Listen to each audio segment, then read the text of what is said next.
Self-esteem can also affect various disease processes. People who have low self-esteem create distressors without even noticing, and this can impair your immune system. In saying this, just because you feel down one day doesn't mean you're going to have a bad immune system. This is if you have a low self-esteem on a consistent basis, and you cause yourself much stress, then your more serious problems can occur. Personality is also part of self-imposed stress. Personality can also contribute to this. There are 3 types of personalities according to physicians Friedman and Roseman in their book Behavior and Your Heart. They refer to type A personalities as hard-driving, competitive, anxious, and time-driven. And type B are people who are laid back and more relaxed. And type C is a combination of both.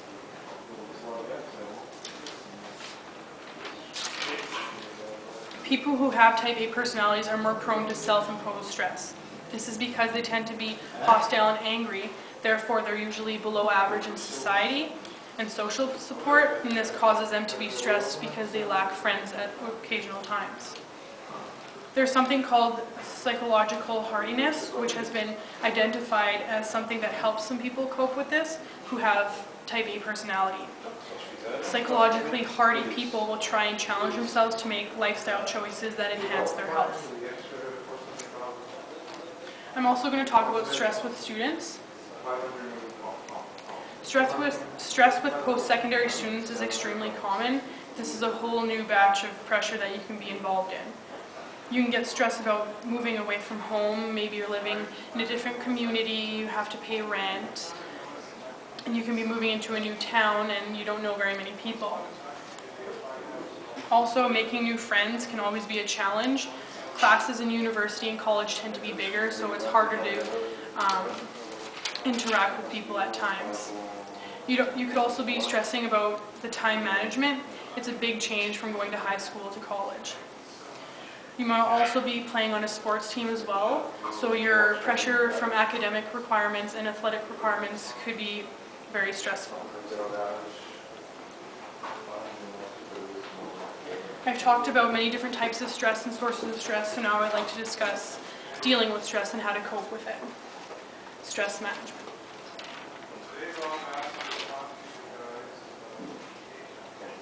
The first step to dealing with stress is knowing what your stressors are. After you recognize what your stressors are, you need to assess it. You need to ask yourself if you can alter the circumstances you are in, although you cannot alter every situation. If you have assignments your teacher assigns you, you can't change the due date, but you can change your behaviors in accomplishing this task. You can prepare yourself for work so you can finish on time and you wouldn't have to procrastinate.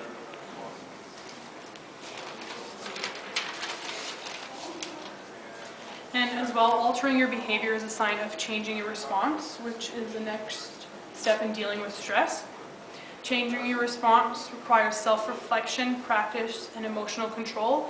It's good for you to recognize your physical, mental responses to stress so you can change the outcome the next time in the future. While managing with stress, you need to learn how to cope with certain situations. No 2 people cope with stress the same. Everyone is different. One method to help you cope is counseling. It's not for everyone. Some people don't enjoy it, but it's worth a try. You shouldn't turn it down without giving it a shot. Others try to get their minds off stress by doing physical activity or relaxation. Activity is a great way to relieve stress because it releases endorphins. There's also a technique called stress inoculation.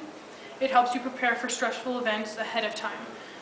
For example, if you're nervous about going for a job interview, you can ask a friend to practice questions beforehand, and when you get to your interview, this may relieve your stress and you might not freeze up while doing your interview.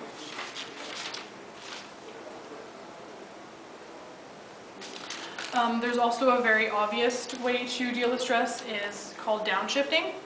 Most people's lives are packed with things to do and filled with pressure. Sometimes you just need to take a step back and slow down. Try simplifying your life. Try giving up television, phones, or computers. If you tend to bring your work home with you, don't. Just try and have a relaxing night minus all the work. There's also simple things like expressing your emotion. Try laughing or cry. You will honestly feel better afterwards. Have more social interaction. Make sure you have someone to talk to when needed, like a family member or a close friend. And if you're not comfortable with talking to somebody like that, there's also counseling or support groups as well. And you can always take things into your own hands as well, doing things like practicing self-esteem skills or positive self-talk.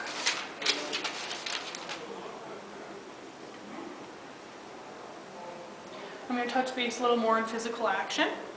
Learning to use physical activities to alleviate or manage stress, complement your strategies you imply in stress management. Like I said before, moderate and vigorous activities increase your levels of endorphins. It also creates energy and provides mental alertness. Join a kickboxing class or maybe a soccer team, or if you enjoy going for light walks, this can alleviate stress. There's also relaxation. It can also help you cope with stressful feelings. As your body relaxes, your heart rate lowers and your blood pressure lowers as well. So take the time to relax and when you begin to do stress.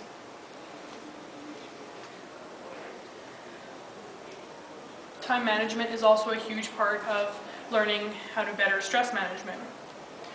Organization is extremely important. Many of us waste time looking for things that we assume are misplaced. So go through your desk, get rid of all your old papers that you don't need.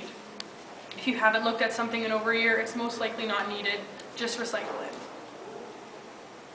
Also prioritize your tasks. Make yourself a to-do list. Put things that are more important and that you need to get done at the top. This way you know what needs to get done during the day.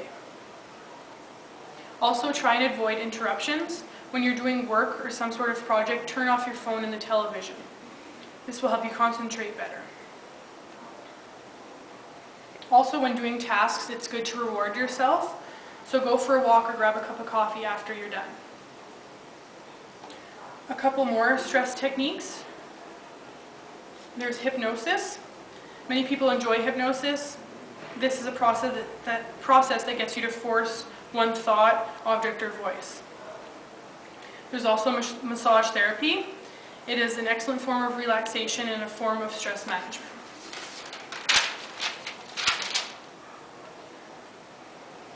And there's meditation as well. It's similar to hypnosis. You focus on visualizing and deep breathing. Knowing techniques like this is extremely important because too much stress can harm your body in the long run. Too much stress can create mental health problems such as anxiety and depression. The negative thinking associated with stress contributes to this. Stress can also harm your immune system. This is why it is easier to catch a cold when you feel stressed out. Stress can also be related to behavioral effects. When people are under pressure, some tend to drink heavily or smoke as a way of getting stress relief. Also, on the more serious side, stress can promote heart disease as well.